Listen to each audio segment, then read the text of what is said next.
দুটি ক্ষেত্রে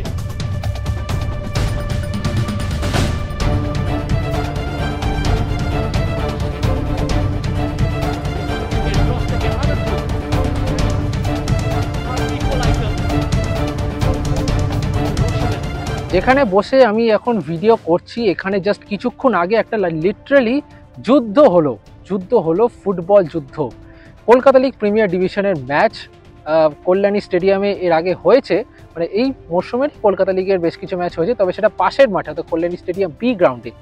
কল্যাণী স্টেডিয়াম এ গ্রাউন্ড মধ্যে যেটা মূল মাঠ, যে মেন স্টেডিয়ামের মাঠে আজকে প্রথম খেলা হলো এবারের কলকাতা লিগে, যেখানে মুখোমুখি হয়েছিল ইস্ট বেঙ্গল এফসি এবং ক্যালকাটা কাস্টমস।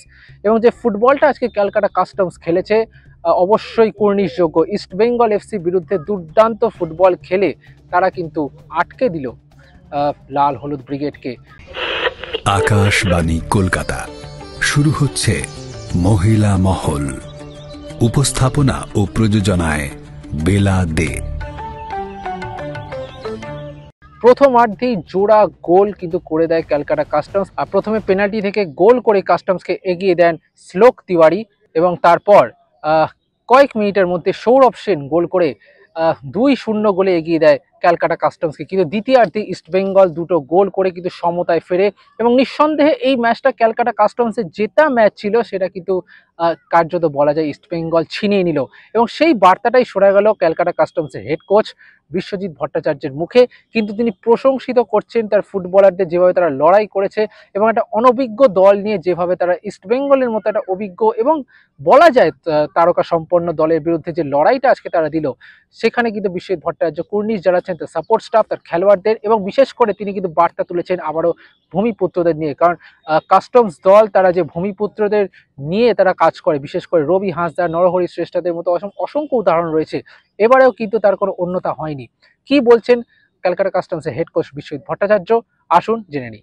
আমরা ড্র আর হেরে যাওয়া দুটো কি এক দেখি, সুতরাং এটা আমাদের কাছে হার। আমরা আপনারা যেটা বলছেন সেটা হচ্ছে নৈতিক ব্যাপার কোনো নেই। আমি জুনিয়র টিম নিয়ে কাজ করি, একটা team through out the season খেলে, তাদের দেখেছেন যে আপনি কর্নারের কত ভ্যারিয়েশন আছে, ওর টিমটা যথেষ্ট ভালো খেলেছে। আমাদের ইনম্যাচিওর টিম, সেই অনুপাতে আমাদের টিম যা খেলেছে তার জন্য মেনি মেনি থ্যাঙ্কস টিমের লোকদের, এবং যারা এই টিমটা রিক্রুট করেছে, চন্দন, জয়জিৎ, যে আমাদের সেক্রেটারি, রাজীব, পার্থ, তাদের মেনি মেনি থ্যাঙ্কস। আমার যে সাপোর্টিং স্টাফ আছে, সুপম, দেবন, এরা এত ভালো কাজ করেছে, আমাদের প্লেয়াররা তাও ফিট রয়েছে, একটা প্লেয়ার খুব একটা ইনজোর্ড নেই। ফর দ্যাট রিজন আমরা এই রেজাল্টটা পেয়েছি। আমি শুধু এসছি এখানে জাস্ট গাইড করার জন্য। আমার থেকে ক্রেডিট এই পার্থ চক্রবর্তী, রাজীব, এরা যে সুন্দরভাবে টিমটাকে রিক্রুট করেছে, টিম প্লেয়ারদের নিয়ে এসছে, এবং এটা হচ্ছে তাদের, যদি ওরা মনে করে কিছু, আপনি ওদের জিজ্ঞেস করুন, ওরা বলে দেবে ভালো। দেখুন, আমার তো বলেছি না, আমার ইনম্যাচিওর টিম। আমার ম্যাচিওর প্লেয়ার কটা আছে আমার টিমে, দেখবেন যে দুটো ছেলে আছে, একটা হচ্ছে অমিত চক্রবর্তী, একটা হচ্ছে আলী, আর বাদ বাকি সব নতুন ছেলে। আমরা বাইরের থেকে কিছু প্লেয়ার নিয়ে এসেছি, তারা আজকে শুকনো মাঠ বলে তারা কিছুটা খেলে দিয়ে গেছে। আদারওয়াইজ এগুলো সব জুনিয়র ছেলে, কেউ সুপার ডিভিশন খেলার আগেও খেলেনি, ফার্স্ট ডে খেলছে। শুনু বলে যে ছেলেটা, সেটা এসছে, তারা একটু ইনজুর্ড হয়ে গেছে, বাট সে সবে এসছে। বাট এরা সবে নতুন খেলতে আরম্ভ করেছে, আমার মনে হয় যে এরা পরবর্তীকালে ভালো খেলতে পারবে। তবে এই জয়েতে, এই ড্রটাতে আমরা খুব একটা খুশি নেই। আমরা চাই আমরা সব ম্যাচ। দেখুন, আমরা তো এই সিস্টেমে প্র্যাকটিস করি, আমরা ইচ অ্যান্ড এভরি টাইম একটা যে পেনাল্টি হয়েছে, গৌরব যেটা বলটা নিয়ে গেছে 100% পেনাল্টি, আপনারা দেখেছেন, এবং পেনাল্টিতে গোল হয়েছে। ওটা যদি পেনাল্টি না করতো, এমনি আমরা গোল করতাম। আর পরের যেটা আমরা যাকে রিকি বলে ডাকি, তাকে আমরা নাম দিচ্ছি সালা। আপনারা দেখেছেন যে বেস্ট প্লেয়ারের প্রাইজ পেয়েছে, কি সুন্দর ডচ করে বাইরে চলে গেছে, পাশ দিয়ে সাপোর্টিং প্লেয়ার এসছে, বাইরে থেকে সৌরভ কিরম পেছন দিক দিয়ে দৌড়ে এসছে, সামনে স্ট্রাইকার শ্লোক অ্যান্ড গৌরব দুজনেই ফলস দিয়েছে, পুরো টিম ভেতরে চলে গেছে। আমরা এইগুলো প্র্যাকটিস করাই এবং সেইগুলো করে তোর খেলেছে, এবং সৌরভ অসাধারণ ফুটবল গোল করে দিয়ে গেছে। Many many thanks. অফকোর্স আমাদের টিমের এই যে বল পেলেই মেরে দেবো, দেখছেন যে সেকেন্ড হাফে কেউ বল হোল্ড করেনি, সব বল মেরে দিয়েছে, ওরা সব বল ধরে নিয়েছে। এই যে এদের ইনম্যাচিওর ব্যাপার, সেটার জন্য খুব করে। আর একটা ব্যাপার হচ্ছে, যেটা আমরা তো through out the season practice করি না, স্মল প্লেয়ার পয়সা আছে, জুনিয়র প্লেয়ার, ওরা পয়সা দিয়ে ভালো ভালো প্লেয়ার নিজেদের দলে কিনে নিয়ে চলে আসে। সুতরাং আমরা কি করি, আমাদের ক্ষমতা অনুযায়ী আমরা সে প্লেয়ার রিক্রুট করি। সেই অনুযায়ী আমরা যথেষ্ট খুশি যে আমাদের অফিসিয়ালরা এইসব প্লেয়ার রিক্রুট করেছে। যত দিন যাবে এরা আরো ভালো খেলবে। 100% অফিসিয়ালদের শেখা উচিত যে আপনাদের ভূমিপুত্রদের একটু ফেভার করুন। ভূমিপুত্র যথেষ্ট ভালো খেলে। আমার টিমে দেখুন না, সবই ভূমিপুত্র, একটা দুটো ছেলে আছে, তাও একটা ছেলেকে আমি বসিয়ে দিয়েছি। তো নতুন, সুতরাং এই ভূমিপুত্রদের যত খেলাবে এরা সব বলে রবি খেলেছে, এই যে নরহরি শ্রেষ্ঠা সব এই ক্লাব থেকে গেছে। আপনার প্রচুর প্লেয়ার আমাদের ক্লাব থেকে চলে গেছে। লাস্ট ইয়ারে রাজা শেঠ বলে একটা ছেলে এখান দিয়ে চলে গেছে। অনেক প্লেয়ার, বিশ্বজিৎ হেমব্রম আমার থেকে বেরিয়ে গেছে। অনেক ছেলে 13টা প্লেয়ার বেরিয়ে গেছে ফার্স্ট টিমের প্লেয়ার।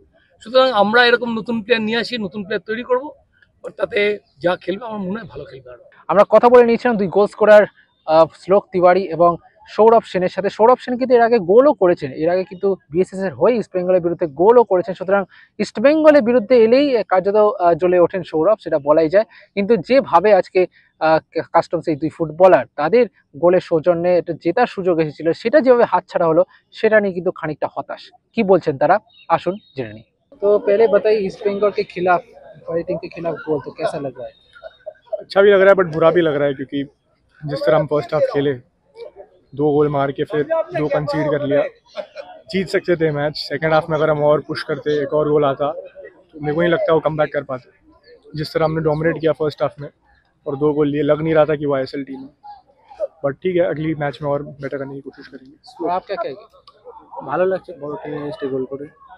मैं बैंगलोर में था, वहाँ पर मैं टॉप गोल स्कोरर था, फिर वहाँ से राजीव दा ने मुझे बुलाया। জিতে দু গোলে এগিয়ে থেকেও যে ড্রটা হলো, খারাপ লাগছে, এগিয়েছিলাম তাও গোল শোধ হয়ে গেল। আমরা ম্যাচটা জিততে পারতাম, আমাদের মিস্টেকের জন্যই গোল শোধ হয়ে গেল, তাহলে ম্যাচটা আমরা জিততে পারতাম। আরেকটা গোল পেয়েছিলাম, মিস করেছি, ওটা আরও খারাপ লাগছে। ওই গোলটা আমার হয়ে গেলে তাহলে ম্যাচটা হয়তো আমরা উইন করতে পারতাম। স্যার মোটিভেট করেছিল, স্যারের যা টেনশন ছিল সেগুলো বলেছিল, আর বলেছিল ফ্রি মাইন্ডে খেল, কিচ্ছু নেই, নিজের সেরাটা দে, ব্যাস এইটুকুনি। ওই নিজের সেরাটা দিয়ে তাহলেই হবে। extra time.